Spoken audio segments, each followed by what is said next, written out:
మమ్మల్ని ఎంతగానో ప్రేమిస్తున్నా మిక్కిలి ప్రియ పరలోకపుత్రుని నీకు స్తోత్రములయ్యా. గడిచిన ఉదయకాలం అంతా నన్ను మమ్మల్ని కాచి కాపాడి మీ దయను బట్టి మీ దయ చొప్పున మీరు నన్ను మమ్మల్ని కరుణించి మీ యొక్క కృపను బట్టి ప్రభు నన్ను మమ్మల్ని జ్ఞాపకం ఉంచుకొని తిరిగి మీ సన్నిధానములో నిర్దోషంగాను నిష్కలంకమైన జీవితం జీవించడం కొరకై ప్రభు మమ్మల్ని మీరు నడిపించిన విధానముకై స్తోత్రములయ్యా. మా తండ్రి వచ్చిన మా ప్రియులందరిని బట్టి స్తోత్రములు. అననుకూల పరిస్థితుల మధ్య తిరిగి ప్రభు సంఘ ప్రార్థనను కొనసాగించడానికి మీరు చూపుతూ వచ్చిన కృపకై స్తోత్రములు. ఏవా శత్రు ఎక్కడ పని చేయకుండా సహాయం చేయండి. కరెంటును మీ స్వాధీనంలో ఉంచుకోనండి. ప్రభు పాటలు పాడేవారిని, వాయిద్యాలు వాయించేవారిని దేవా అట్లు తిరిగి ప్రభు వర్తమానం అందించి మీ దాసరాన్ని బలపరచండి. ప్రభు ఆ పాటల్లోనూ తండ్రి ప్రభు అటు వాయిద్యాలు వాయించే విషయంలోనూ ప్రభు వర్తమానంలోనూ తిరిగి ప్రార్థనా సమయంలో మాకు దీవెనకరంగా ఉంచండి. మా తండ్రి అక్కడ వేసి తప్ప ఎవరు కనబడలేదని అనేకులు దేవానైనా తండ్రి తెలుసుకొనగలుగుటకు సహాయం చేయండి. మాకు కాదే హోవా, మాకు కాదు జరిగే ప్రతి మీటింగ్ ద్వారా మీ నామం మహింపరచబడుటకు సహాయం చేయమని వందనాలు చెల్లిస్తూ కృపకు అప్పగించుకుంటూ మిక్కిలి వినయముతో యేసుక్రీస్తు నామమున స్తుతించి ప్రార్థించి అడిగి బ్రతిమాలి వేడుచున్నాం తండ్రి, ఆమె.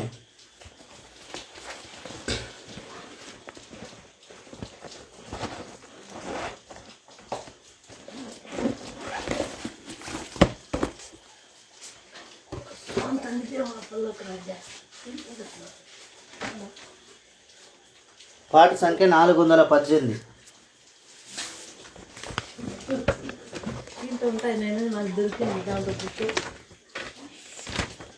పాట సంఖ్య 418. పాత దాంట్లో 358. ప్రియ యేసు నిర్మించితివి ప్రియమారనారుదయం ముదమారవతిం సునాం హృదయాం తరంగమునాం ముదమారవతిం సునాం హృదయాం తరంగమునాం నీరాక్షతాభమునాం నారోత హృదయ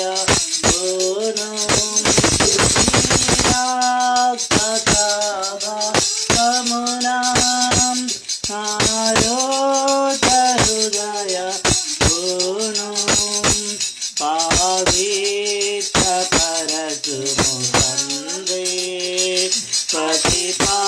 పవిత్ర పరచు తండ్రి ప్రతి పాపమును కరిగి ప్రియ యేసు నిర్మించితివి ప్రియమారనారుదయం ముదమారవతి సునాం హృదయాంతరమునం ఆజాగరు కుడవైతిం నిజాశ్రయంబు విడచిం ఆజాగరు కుడనైతిం నిజాశ్రయం భూ విడచిం కరుణారసముతో నాకై కనిపెట్టితివి తండ్రి రసముతో నాకై కనిపెట్టితివి తండ్రి ప్రియ యేసుని మించితివి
ప్రభువా నిన్ను నాట్లు ఆత్మాభిషేకం నిమ్ము ఆత్మీయరూపుల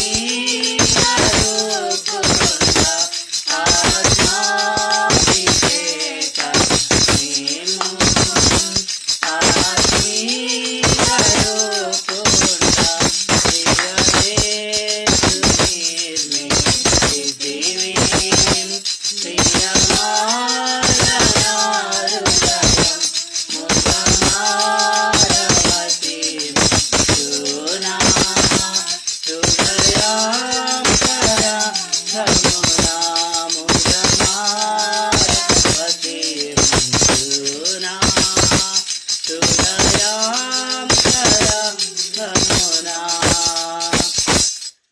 పాట సంఖ్య 425.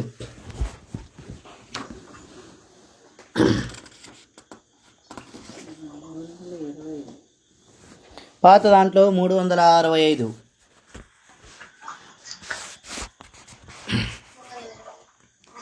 విడువవు నన్నిక ఎన్నడైనను పడిపోకుండా కాయు రాక్షక.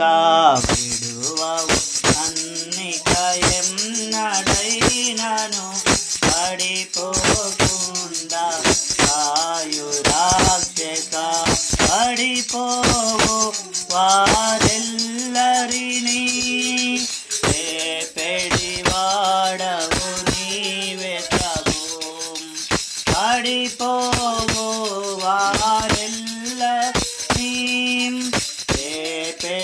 వాడవు నీవే ప్రభు. విడువవు నన్నిక ఎన్నడైనను పడిపోకుండా కాయు రాక్షక. విడువవు నన్నిక ఎన్నడైనను పడిపోకుండా కాయు రాక్షక. ప్రభువా నీక విధేయుడనై పలుమారులు పడు సమయములో. ప్రభువా నీక విధేయుడనై పలుమారులు పడు సమయములో. ప్రేమతో జాలిని దీన కరముతో ప్రియుడా నన్ను పై ఎత్తితివి. ప్రేమతో జాలిని దీన కరముతో ప్రియుడా నన్ను పై ఎత్తితివి. విడువవు నన్నిక ఎన్నడైనను పడిపోకుండా కాయు రాక్షక.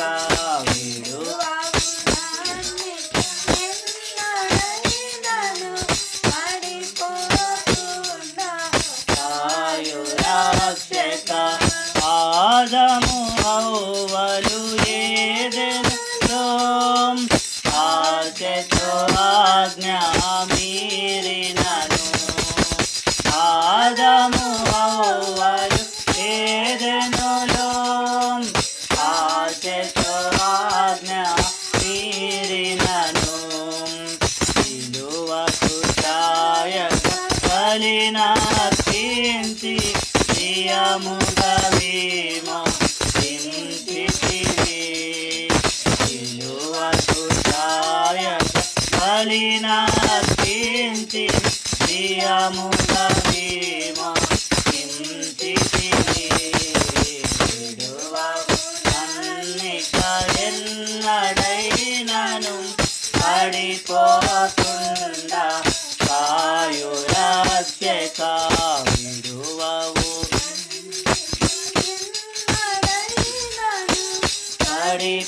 పడిపోకుండా కాయు రాక్షక.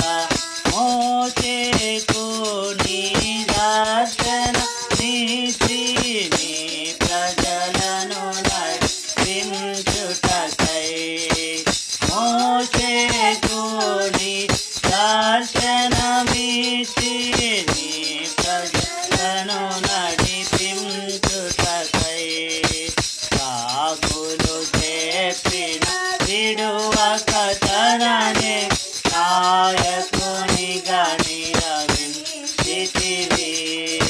సాకులు చెప్పిన విడువక తనని నాయకునిగా నియమించితివి. విడువవు నన్నిక ఎన్నడైనను పడిపోకుండా కాయు రక్షక. విడువవు నన్నిక ఎన్నడైనను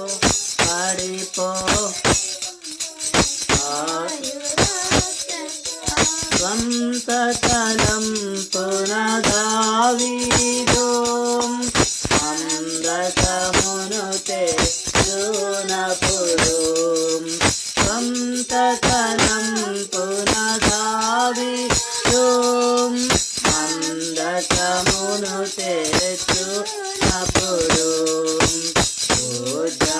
మరణము చేదు హృదయమును కదిలించితివి. మరణము చేదు హృదయమును కదిలించితివి. విడువవు నన్నిక ఎన్నడైనను పడిపోకుండా కాయు రక్షక. విడువవు నన్నిక ఎన్నడైనను పడిపోకుండా నీ మాటలు వినసాయోనా తీసుకుతరలి నప్పుడు, నీ మాటలు వినసాయోనా తీసుకుతరలి నప్పుడు, ఆమోదములో మునుగుతుండగా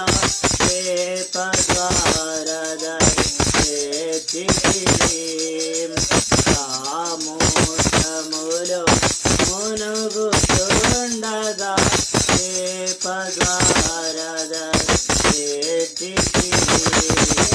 విడువవు నన్నిక ఎన్నడైనను పడిపోకుండా కాయు రక్షక. విడువవు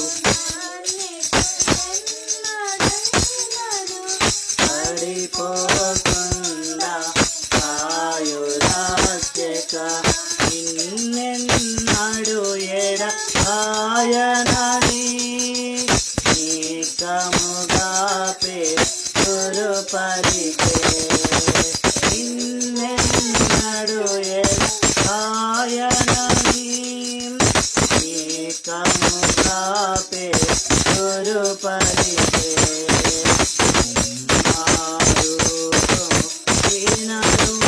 విడువక ప్రేమతోను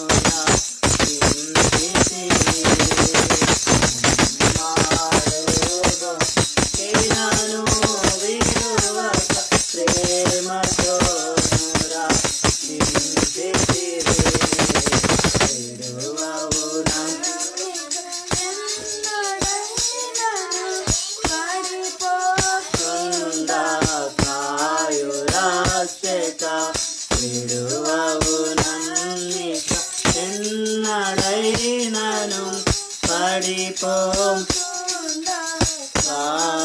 రక్షక.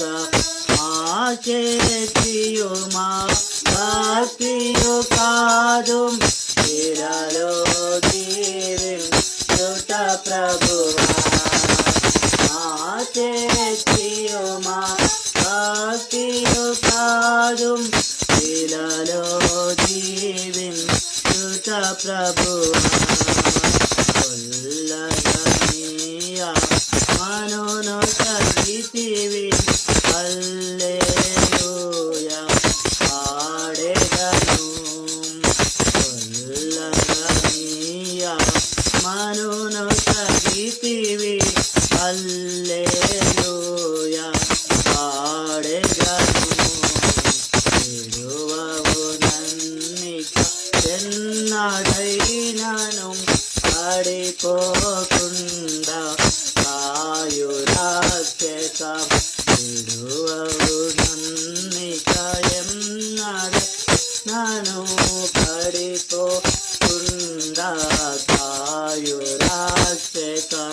పడిపోవా ఎల్లరినీ రేపెడి వాడవు నీవే ప్రభు పడిపోవా ఎల్లరినీ రేపెడి వాడవు నీవే ప్రభు విడువవు నన్నిక ఎన్నడైనను పడిపోకుండా కాయు రక్షక విడువవు నన్ను పడిపోకుండా కాయు రక్షక.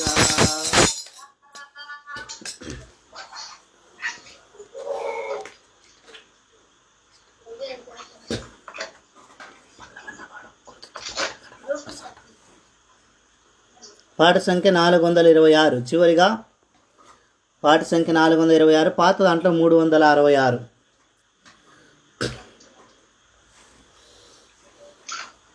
పాపిని నేను తాపితి భువిలో రక్షించెడి వారెవరు? ఓ ప్రభు యేసు నిరీక్షణతో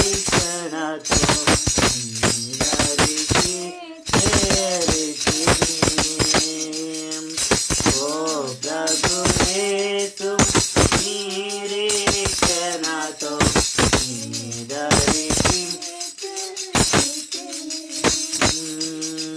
ప్రభువా పాపిని రక్షించుటకు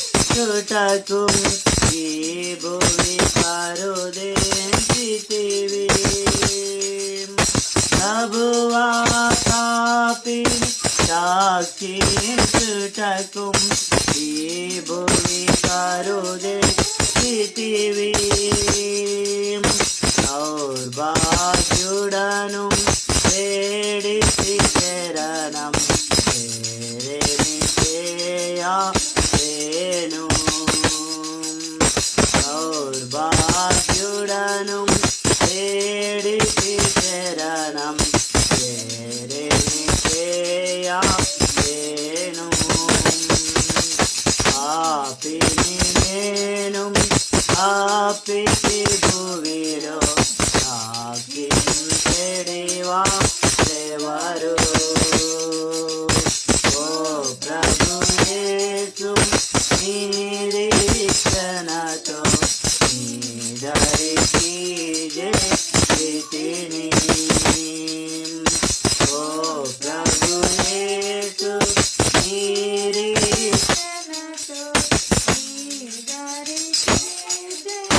చేతిని. చివరి చరణం. ఓ ప్రభు యేసు దయాళుడా నీవు కృంగి వాచుచున్నాను.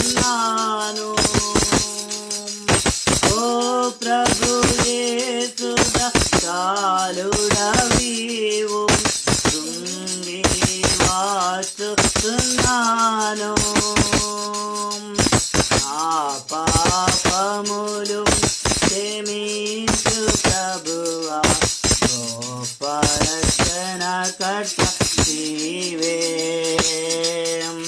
నా పాపములు క్షమించు ప్రభువా, గొప్ప రక్షణ కర్త నీవే. పాపిని నేను పాపితి భువిలో రక్షించెడివా ఎవరు? ఓ ప్రభు యేసు నిరీక్షణతో నీదరికి చేతిని. ఓ ప్రభు యేసు నిరీక్షణతో నీదరికి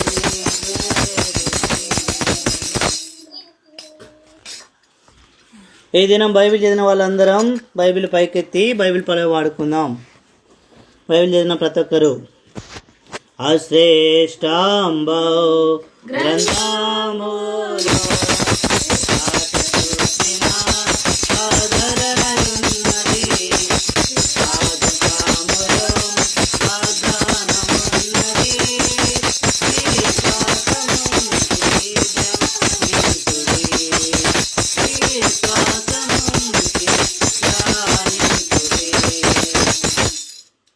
సహోదరి రేచల్ ఇప్పుడు మనకు సంఘ ప్రార్థన కొరకైన మాటలు అందిస్తుంది.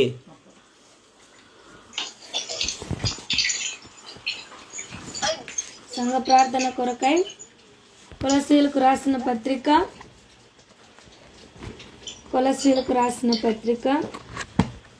3వ అధ్యాయము.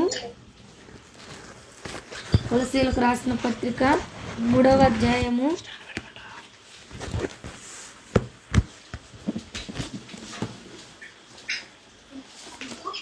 22వ వచనమును మనమందరము కలిసి చదువుకుందాం. కొలస్సీలకు రాసిన పత్రిక 3వ అధ్యాయము 22వ వచనమును మనమందరం కలిసి చదువుకుందాము.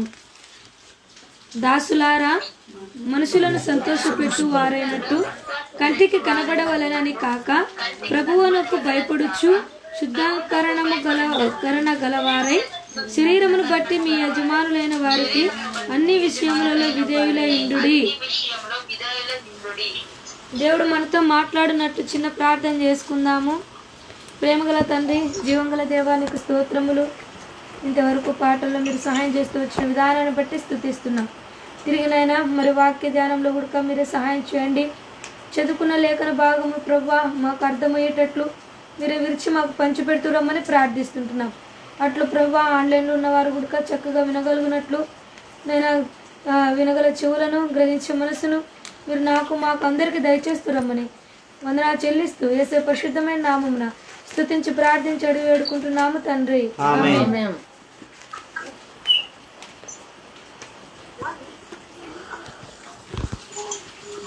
మనం చూసుకున్నట్లయితే మనం చదువుకున్న లేఖన భాగంలో చూసినట్లయితే దాసులారా, మనుషులను సంతోషపెట్టు వారైనట్టు కంటికి కనబడవలనని కాక ప్రభువునకు భయపడుచు శుద్ధీకరణ గలవారై శరీరమును బట్టి మీ యజమానులైన వారికి అన్ని విషయములలో విధేయులై ఉండుడి. మన యొక్క జీవితంలో అన్నీ ఉంటాయి కానీ విధేయత అనేది మన యొక్క జీవితంలో చాలా మందికి ఉండదన్నమాట కదా. చాలామంది ప్రభువుని ఎరుగుతారు, మందిరానికి వస్తారు, మందిరంలో వాక్యం బాగా వింటారు. అయితే లోబడే తత్వం అనేది చాలా మందికి ఉండదు. ప్రతి ఒక్కరు, చాలామంది, అందరూ కాదు కానీ ఉండేవారిలో కొంతమంది ఏం చేస్తారంటే దేవుని మందిరంలో తగ్గించుకోవడానికి ఇష్టపడరు అన్నమాట. రాజుల వలె మందిరానికి వస్తారు, అధికారుల వల్ల ఏం చేస్తారంట దర్జాగా కూర్చొని వాక్యం విని వెళ్ళిపోయే స్థితిలోనే ఉంటారు. కానీ అయితే దేవుని యొక్క మందిరంలో దేవుని పని చేయడానికి చాలామంది ఇష్టపడరు అన్నమాట. తన నడుము వంచరు, తన చేతిని మందిరం పని కొరకై ఉపయోగించరు కదా. ఏదో మేము అధికారులము, ఏదో మాకు ఇంత ఇది ఉన్నది, గొప్ప పేరు ఉన్నది అని చాలామంది అనుకుంటారు. కానీ వారి యొక్క జీవితంలో దేవుని మందిరంలో పని చేయడానికి ఇష్టపడరు అన్నమాట. దేవుడు చెప్తున్నాడు, దాసులారా, మనుషులను సంతోషపెట్టు వారైనట్టు కంటికి కనబడవలనని కాక కదా. మనుషులను సంతోష పెట్టాలి. అప్పుడు సేవకుడు ఏమన్నా అనుకుంటాడేమో, ఈ దినం నేను మందిరానికి పోకపోతే అని అనుకోని మందిరానికి వచ్చేవారు కొంతమంది ఉంటారన్నమాట. అయితే వారి హృదయము నిజంగా దేవుని వాక్యం వినాలని, లేదా దేవుని మందిరంలో ఏమైనా పని ఉంటే చెయ్యాలని, దేవునికి సమీపంగా జీవించాలని ఏమాత్రం ఉండదు. కానీ సేవకుడు ఏమైనా అనుకుంటాడేమో అన్న ఉద్దేశంతో, అంటే సేవకునికి కనబడవలనని మందిరానికి కొంతమంది వస్తారన్నమాట. అయితే దేవుడు చెప్తున్నాడు, మనుషులను సంతోషపెట్టు వారైనట్టు కంటికి కనబడవలనని కాక ఎవరిని సంతోష పెట్టాలంట? ప్రభువును సంతోష పెట్టాలంట, ఆయనకు భయపడాలంట. కొంతమందికి ఏమైనా పరిచయం అప్పగిస్తే, అయ్యా ఇదిగో మందిరంలో పలాని వస్తువు చెడిపోయింది, వెళ్ళి తీసుకొని రా అయ్యా. సొంత డబ్బులు కాదు పాపం, మందిరం డబ్బులు ఇచ్చినా కూడా అరే నా రేంజ్ ఏంటి, నేను వెళ్ళి సామాన్ తీసుకురావాలనా?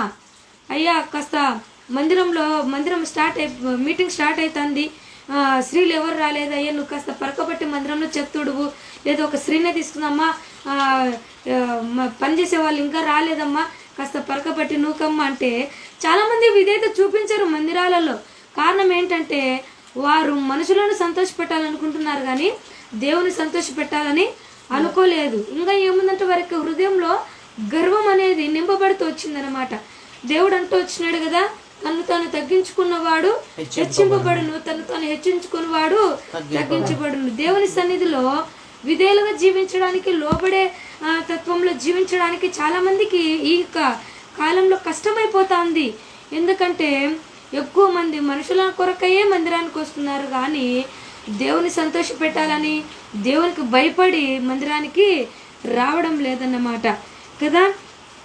యజమానులైన వారికి అన్ని విషయంలో ఎట్లుండాలంట, విధేయులై ఉండాలి. మనము ఎగ్జాంపుల్గా ఒక ఆఫీస్లో పనిచేస్తూ ఉంటాము, వర్కర్స్గా పనిచేస్తూ ఉంటాం. యజమానుడు ఒక పని చెప్పినప్పుడు మనం చేయమా? ఖచ్చితంగా చేస్తాం. చేయకపోతే ఉద్యోగంలోంచి తీసేస్తాడు, బ్రతుకు బస్ స్టాండ్ అయిపోతుంది కదా. అన్నం పెట్టేవాళ్ళు కూడా కొండరు. కాబట్టి ఎట్టి పరిస్థితుల్లో కూడా ఆ యొక్క పనిని ఖచ్చితంగా చేయాలి. అయితే అందరికీ యజమానుడైనటువంటి ప్రభువు చెప్పే పని నువ్వు చేస్తున్నావా? రక్షింపబడిన వారికి ప్రభు చెప్పిన పని ఏంటంటే, సర్వలోకమునకెళ్ళి సర్వ సృష్టికి సువార్త ప్రకటించు. మార్కు సువార్తలో రాయబడింది కదా, నమ్మిన వారు రక్షింపబడుదురు, నమ్మని వారికి శిక్ష విధింపబడునని వాక్యం చెప్తా ఉంది. అయితే రక్షింపబడినటువంటి నువ్వు దేవుని పనిని చేస్తున్నావా?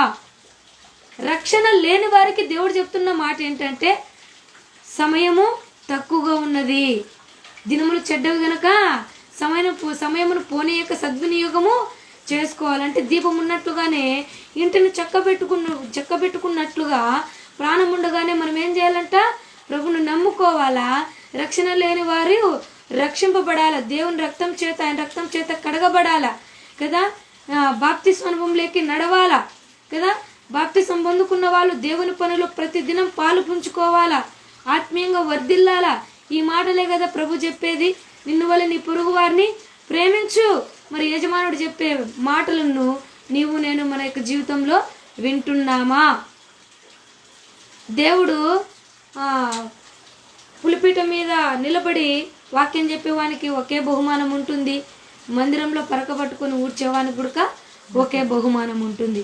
దేవుడు చెప్పే ఈ యొక్క మాటలన్నీ మనము నెరవేరుస్తున్నామా లేదా, చేస్తున్నామా లేదా అనేది మన యొక్క జీవితంలో మనము పరీక్షించుకోవాలి. మన క్రియల చేత, మన చేతి పని చేత, మన యొక్క హృదయము చేత మనుషులను సంతోష పెడుతున్నామా, దేవుని సంతోష పెడుతున్నామా కదా. ఏ ఉద్దేశంతో మనం మందిరానికి వస్తున్నాం, మన యొక్క జీవితంలో మనము ఎంతైనా పరీక్షించుకోవాలి కదా. 23 చూస్తే, ప్రభు వలన స్వాస్థ్యమును ప్రతిఫలముగా పొందుదమని ఎరుగుదుము గనుక మీరేమి చేసినను అది మనుషుల నిమిత్తం కాక ప్రభు నిమిత్తమని మనస్ఫూర్తిగా చేయుడి. మీరు ప్రభువైన క్రీస్తునకు దాసులై ఉన్నారు కదా. ప్రభు పని ఎట్లా చేయాలంటే, మనము మనస్ఫూర్తిగా ప్రభు వలన స్వాస్థ్యమును ప్రతిఫలముగా పొందుదమని ఎరుగుదుము. క్రైస్తవునికి ఉండేటటువంటి నిరీక్షణ ఏంటంటే, నేను చేస్తే పరలోకానికి వెళ్తాను. దేవుడు ఈ యొక్క భూమి మీద తల్లిదండ్రులు తన పిల్లల కొరకై స్వాస్థ్యమును సిద్ధపరుస్తారు. ఈ యొక్క ఇల్లు నా చిన్న కుమారుడికి, ఈ యొక్క మిద్దె నా పెద్ద కుమారుడికి కదా. తండ్రి సంపాదించినటువంటి ఆస్తిలో కుమారులకు స్వాస్థ్యం ఇస్తారనమాట. అదేవిధంగా రక్షింపబడినటువంటి ప్రతి ప్రజకి దేవుడు ఏం సిద్ధపరిచినాడంటే, స్వాస్థ్యంగా ఆ యొక్క పరలోకమును సిద్ధపరుస్తూ వచ్చినాడనమాట. అయితే పరలోకం పోవాలంటే ఏంటి? మన నీతి, మన భక్తి పోదు, కానీ మన క్రియలే మన వెంట వస్తాయి. మనం చేసినటువంటి క్రియల ద్వారానే దేవుడు మనకి ఇచ్చినటువంటి యొక్క స్వాస్థ్యంలోకి మనము వెళ్ళగలము. జీవితకాలం అంతా మనుషులను సంతోష పెడుతూ వారికి అవసరమైంది తీరుస్తూ మంచిదే కాదని దేవుడు చెప్పట్లేదు. అయితే జీవితాంతము నువ్వు ఇలాగే మనుషులకే ప్రాధాన్యత ఇస్తూ మనుషుల పనిలో మనుషులకు సంబంధించినటువంటి పని ఉన్నప్పుడు, దేవుని పని ఉన్నప్పుడు, రెండిట్లో నువ్వు మనుషుల పని ఎంచుకుంటే ఇంకా దేవుని పని ఎప్పుడు చేయాలి కదా. దేవుని పని నువ్వు చేస్తే ఆటోమేటిక్గా నువ్వు చేయాల్సిన పనిని దేవుడు చేస్తాడు. జీవితాంతం మనుషులను సంతోష పెట్టాలని ఆలోచన చేసినట్లయితే దేవుడు మన కొరకే సిద్ధపరిచినటువంటి యొక్క స్వాస్థ్యమును మనము పొందుకోలేం. కాబట్టి ప్రభువును సంతోష పెట్టే వారంగా మనం ఉండాలని ప్రభువు ఆశపడుతున్నాడు కదా. వెండి అడగలేదు, బంగారం అడగలేదు, ఏమి అడగలేదు దేవుడు. అడిగింది ఏంటంట మన యొక్క హృదయం. అంతే, శుద్ధ హృదయంతో వాక్యం అంటూ వాక్యానుసారంగా నడుస్తే చాలు. అదే కదా దేవుడు కోరుకున్నది. అయితే మనుషులు కోరుకుంటారు, నీ ఆస్తులు నాకు ఇంత భాగం నాకు ఇచ్చేయి, నీ మిద్దెలో నాకు ఇంత స్థలం నాకు ఇచ్చేయి అని మనుషులు కోరుకుంటారు. అయితే మన జీవితంలో మనుషులను సంతోషపెట్టేవారంగా ఉంటే దేవుని సంతోషపెట్టలేము మనం. కాబట్టి మన యొక్క జీవితంలో ఎవరిని సంతోషపెడుతున్నామనేది పరీక్షించుకోవాలి కదా. అబ్రహాం తన యొక్క జీవితంలో దేవుని సంతోషపెడుతూ వచ్చినాడు, విధేయత చూపిస్తూ వచ్చినాడు కదా. ఎక్కడి నీ దేశం వదులు, నీ బంధువులను వదులు అని చెప్తానే వెంటనే అందరిని వదిలిపెట్టేసి ప్రభు కొరకాయ నిలబడతా వచ్చినాడు. ప్రభు పిలిచిన చోటుకెల్లా వెళ్తూ వచ్చినాడు. అంత ధనవంతుడైనటువంటి అబ్రహాము ఒక డేరాలలో జీవిస్తూ వచ్చినాడు. అయితే మనం ఈ రూమ్లో ఫ్యాన్ లేకపోతేనే ఉండలేం. కానీ అబ్రహాము రాత్రి అనక పగలనక ప్రయాణం చేసి డేరాలలో నివసిస్తూ వచ్చినాడు, ప్రభును సంతోషపెడతా వచ్చినాడు. అబ్రహాము తన యొక్క దేశమును, తన యొక్క బంధువులను, తన తండ్రి ఇంటి వారిని వదిలిపెట్టి వచ్చేటప్పుడు ఎన్ని నిందలు వచ్చింటాయో, ఎన్ని అవమానాలు వచ్చింటాయో. ఏమ్రా నువ్వు పెద్దవాడివైనావని, లేదా ఏమ్రా నీకు భార్య వచ్చిందని, లేదరా నీకేమైనా గర్వం వచ్చిందని మమ్మల్ని అందరిని వదిలిపెట్టి ఏదో కనబడిని దేవుని కొరకాయ నువ్వు పోతున్నావా అని ఎన్ని నిందలు వేసింటారు అబ్రహాం మీద. అయితే వాటన్నిటిని పట్టించుకోలేదు కానీ, మనుషులను సంతోషపెట్టలేదు కానీ, కేవలం దేవుని సంతోషపెట్టడం కొరకాయ వాళ్ళందరినీ వదిలిపెట్టేసి అబ్రహాం ఎక్కడికి వచ్చాడంట, ఆయన చూపించే ప్రదేశమునకు వస్తూ వచ్చినాడనమాట. మరి మన యొక్క జీవితంలో మనుషులను సంతోషపెట్టే వారంగా ఉన్నామా, దేవుని సంతోషపెట్టే వారంగా ఉన్నామా కదా. దేవుని సంతోషపెట్టడం అంటే ఆయన చెప్పిన మాటలను అనుసరించడమే దేవుణ్ణి పెట్టడం. కాబట్టి ప్రభువుకు దాసులైనటువంటి మనము ప్రభు చెప్పిన మాటలకు లోబడాలి. యజమానుడు చెప్పే ప్రతి మాటకు, తన ఇంట్లో పనిచేసేటటువంటి పని మనిషి అయితేనేమి, తన చేతి క్రింద ఉన్న ప్రతి ఒక్కరు మాట వింటారు.